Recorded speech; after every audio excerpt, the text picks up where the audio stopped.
All right, we are so excited today to bring you Cook First plus Montavilla Farmers Market have teamed up for the Fixin Fair, and today is Fixing to Cook soup.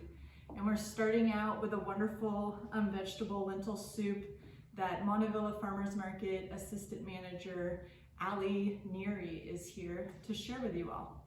Welcome, Ali. Okay, so today we are making a vegetable lentil soup. I always start this with, well, I guess the ingredients that I use for this are onions, carrots, potatoes. You can use celery. I choose to use celeriac because it gives it a little heartier texture. Today I'm using leeks because those are nice and seasonal right now, and of course some lentils.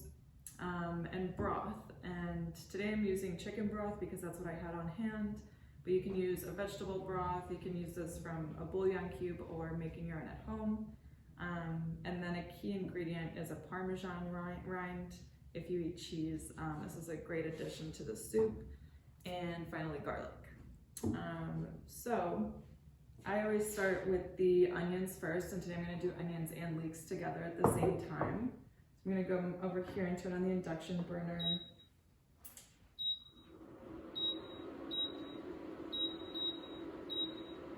And just put a little bit of oil, a couple tablespoons of your cooking oil in the pan. And let that heat up for a second. And the nice thing about this soup is it's pretty rustic and chunky, so it doesn't really matter how you chop your vegetables. As long as everything is like relatively the same size, it'll kind of cook consistently. So it doesn't require a lot of precision, which is great for me. So I'm gonna throw in my onions and leeks. And you wanna let these cook down for, I let them cook for about 5 minutes before I add anything else to it. So I let them get nice and soft. So just giving this a stir every once in a while to make sure you're not burning anything. And one important step is to season at different stages. So I always like to add some salt and pepper to the onions just by themselves, just to make sure that everything is getting a little seasoning. And so it looks about time to add the next ingredients. So next I like to add the carrots and celeriac together because they cook about at the same rate. So I'm going to add those back in. And give that a little stir. And these ones we aren't going to cook as long as we let the onions cook. It's just to let them soften up a little bit and kind of get a little seasoned before we add the broth in. I always add my potatoes last because they, even though they are hearty and firm, they do cook a little faster, and I don't like mushy potatoes, so I throw those in last. And then another important step is to soak your lentils ahead of time. Even if you forget to do it and you just start soaking them when you start chopping everything, it's still better to let them absorb a little bit of the water so that they don't absorb all the broth in your soup. So I had these soaking for about probably 3 hours, and I would say that's about as long as I would soak them because you can see they're already starting to split. If you like more of like a split pea type style softer soup, then you can totally soak them longer and let them cook longer too. I kind of like when they still have some firm texture to them, so I don't let them soak too long. And again, I'm just going to throw a little bit more seasoning on this layer with the carrots and the celeriac.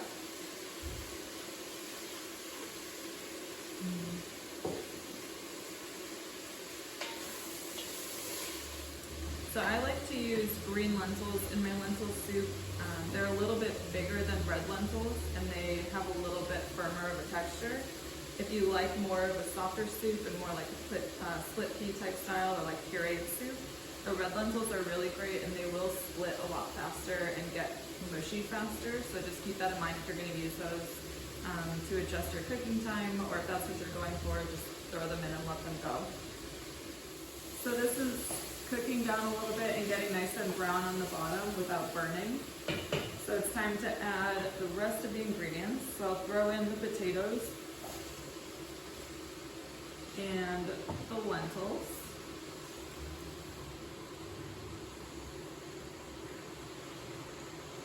And then finally I'm going to add in the broth right on top of that. I'm not going to let the potatoes cook in the pan with the other veggies because like I said, I don't want them to get too mushy. I want them to still have some texture.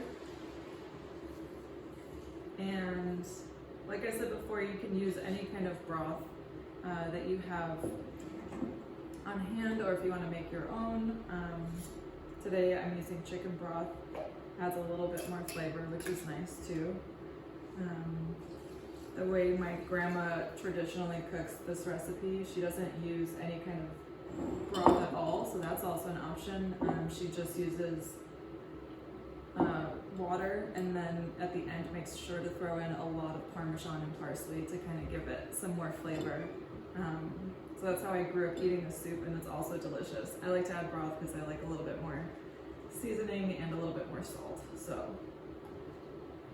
now that all the ingredients are in, forgot the Parmesan. Finally, I'm going to add in the Parmesan rind, and this isn't a necessary step, but it does add a lot of flavor and a little bit of creaminess to it. At the end of, when the soup is done cooking, you're gonna pull the Parmesan rind out because the end will kind of be like a gooey texture. You don't necessarily need to eat that. So I'm gonna go ahead and throw that in and just let it cook with your soup the entire time. And then here, just add a little bit more salt and pepper. And we'll just let this cook on low. I don't really want the soup to boil because then the veggies kind of split apart and get a little too soft. So I'm just gonna lower the temperature a little bit and let it cook for 45 minutes to an hour. And you can test either the lentil or the potato or both. You want the lentils to be cooked and soft, but also still retaining their shape and form. And the potato should be cooked through, but still be nice and firm also. So today I was using a yellow potato. These are a little bit small, so it just kind of makes chopping a little bit more tedious. You can use a russet or a larger golden potato. These are what I had on hand today. I do prefer the yellow potatoes to the russet. Just the texture is a little bit better. I usually save a russet if I'm blending. So if I'm blending the soup, then I'll use a russet just as easily.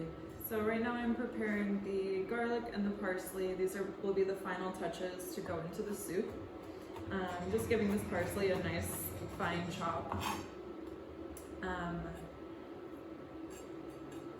The way that I put my garlic in the soup might be a little bit different than what you do at home usually. I will add the garlic in at the very last minute when the soup is almost done cooking. So I'll cook the garlic in a little bit of oil, about 2 tablespoons of oil in a pan on a really low heat because you don't want the garlic to brown or burn. You just want it to release the aromatics so that you get that nice flavor and smell from your soup. And once the garlic is cooked and it's just like sizzling a little bit, not brown yet, I'll throw that right on top of the soup and top it off with some parsley, stir it all up, and that's it. Okay, so now I'm going to get the garlic ready to add into the soup. So I have the pan heat on a low setting, and I'm just going to add a couple tablespoons of oil to the pan. And let that heat up for just a second. You don't want it to get too hot for the garlic because again, you don't want it to burn. It'll kind of ruin the smell and the taste. It changes very quickly. So I'm just going to add the garlic to the pan. And you can hear it sizzle a little bit, and that's like exactly what you want. You don't want it like splattering oil at you and burning you. We're just going to let this cook for a minute here until you can really smell the garlic. And that's what you want for the last touch of your soup. Okay, so the soup is just about finished. The vegetables are cooked through, and texture is still really nice. So I'm gonna go ahead and add the garlic and the oil just right on top. Make sure you get all of that goodness in there. And I'm gonna go ahead and throw all this parsley right on top too. And you wanna throw this last so that it doesn't lose all of its flavor cooking in the soup. You can also add a little bit on top of each bowl if you're gonna let the soup sit in your fridge for a few days. Just add some fresh parsley or whatever herbs you like right on top when you're cooking your bowl. And the last step is to add some Parmesan if that's what you'd like to do. I'll also add this onto each bowl, but it's nice to just kind of give a nice coating through the whole soup to make sure you get enough in there. All right, now everything's mixed together. I'm just gonna throw a little bit in my bowl, get some nice broth in there. And I am gonna top it off with a little bit more cheese.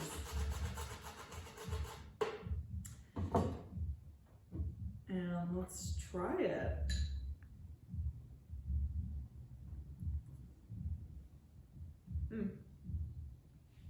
Very good.